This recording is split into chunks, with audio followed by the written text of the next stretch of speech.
peran Bawaslu menempati posisi yang sangat sentral. Untuk menjaga integritas pemilu, pengawasan harus dilakukan di semua tahapan pemilu.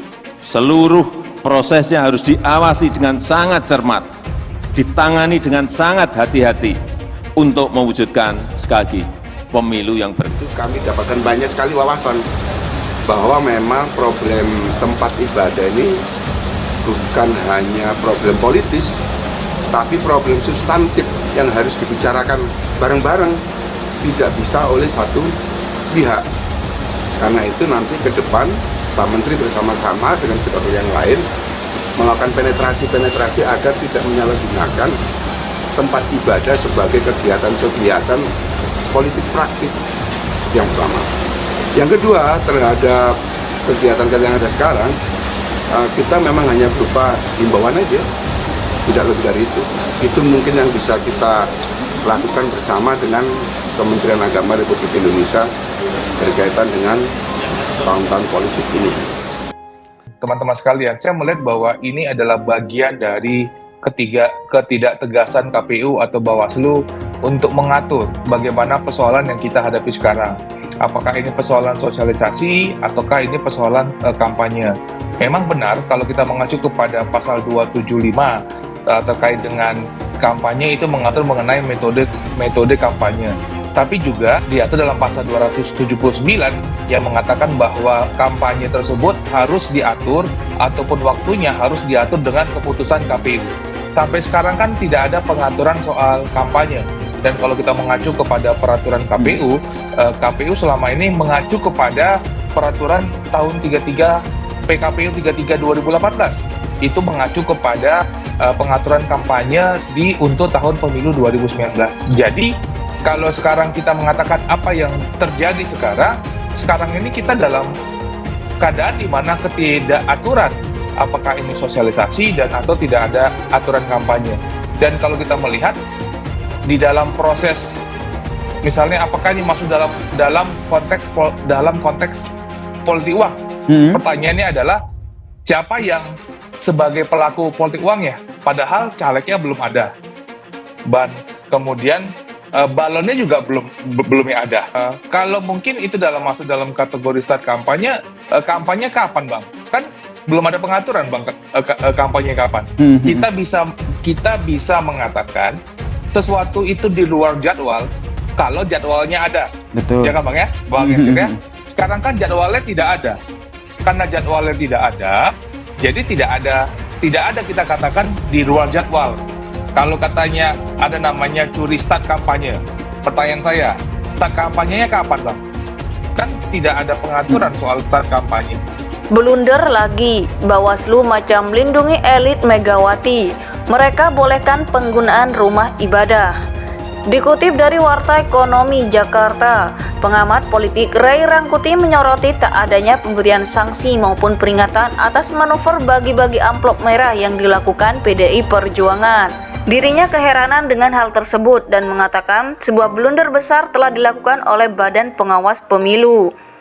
Lembaga tersebut menurutnya telah mengabaikan fakta bahwa pembagian amplop berlogo PDIP dilakukan di rumah ibadah untuk kepentingan politik. Sebab uang 300.000 per amplop itu diberikan di 4 masjid dan sebuah musola di 3 kecamatan Kabupaten Sumeneb, Jawa Timur. Dalam konteks ini sejatinya berlaku ketentuan larangan penggunaan rumah ibadah untuk keperluan politik, baik untuk sosialisasi apalagi kampanye, kata Ray dalam keterangannya Jumat 7 April. Terlebih lanjut dia, saat ini tahapan pemilu sudah dan memasuki tahap sosialisasi. Selain itu, PDIP yang logonya berada pada amplop tersebut merupakan salah satu partai politik peserta pemilu. Tetapi putusan Bawaslu ini dengan sendirinya membolehkan penggunaan rumah ibadah oleh peserta pemilu untuk keperluan politik praktis seperti sosialisasi, menaikkan citra diri dan sebagainya, selama tidak untuk adanya imbauan memilih pelaku, tutur Ray. Sebelumnya, Bawaslu menetapkan peristiwa pembagian uang zakat dengan amplop berlogo PDIP di Sumeneb, Jawa Timur bukan merupakan pelanggaran pemilu. Menurutnya, kegiatan pembagian uang senilai 300.000 per amplop berlogo PDIP dengan gambar anggota DPR fraksi PDIP Said Abdullah dan Ketua DPD PDI Perjuangan Kabupaten Sumeneb Ahmad Fauzi itu bukan kampanye. Pasalnya, jadwal kampanye belum dimulai. Bagja menyebut kampanye pemilu baru akan dimulai pada 28 November 2023 hingga 10 Februari 2024. Bawaslu menyimpulkan tidak terdapat dugaan pelanggaran pemilu dalam peristiwa pembagian amplop berisi uang yang terjadi di 3 kecamatan di Kabupaten Sumeneb, kata Ketua Bawaslu Rahmat Bagja Kamis 6 April 2023.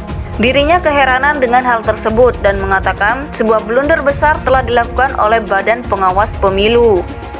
Lembaga tersebut menurutnya telah mengabaikan fakta bahwa pembagian amplop berlogo PDIP dilakukan di rumah ibadah untuk kepentingan politik. Sebab uang 300.000 per amplop itu diberikan di 4 masjid dan sebuah musola di 3 kecamatan Kabupaten Sumeneb, Jawa Timur. Dalam konteks ini, sejatinya berlaku ketentuan larangan penggunaan rumah ibadah untuk keperluan politik, baik untuk sosialisasi apalagi kampanye, kata Ray dalam keterangannya Jumat 7 April. Menurutnya, kegiatan pembagian uang senilai 300.000 per amplop berlogo PDIP dengan gambar anggota DPR fraksi PDIP Said Abdullah dan Ketua DPD PDI Perjuangan Kabupaten Sumeneb Ahmad Fauzi itu bukan kampanye. Pasalnya, jadwal kampanye belum dimulai. Bagja menyebut kampanye pemilu baru akan dimulai pada 28 November 2023 hingga 10 Februari 2024. Bawaslu menyimpulkan tidak terdapat dugaan pelanggaran pemilu dalam peristiwa pembagian amplop berisi uang yang terjadi di 3 kecamatan di Kabupaten Sumeneb, kata Ketua Bawaslu Rahmat Bagja Kamis 6 April 2023. Terlebih lanjut dia, saat ini tahapan pemilu sudah dan memasuki tahap sosialisasi. Selain itu, PDIP yang logonya berada pada amplop tersebut merupakan salah satu partai politik peserta pemilu. Tetapi putusan Bawaslu ini dengan sendirinya membolehkan penggunaan rumah ibadah oleh peserta pemilu untuk keperluan politik praktis seperti sosialisasi, menaikkan citra diri dan sebagainya, selama tidak untuk adanya imbauan memilih pelaku, tutur Ray. Sebelumnya, Bawaslu menetapkan peristiwa pembagian uang zakat dengan amplop berlogo PDIP di Sumeneb, Jawa Timur bukan merupakan pelanggaran pemilu.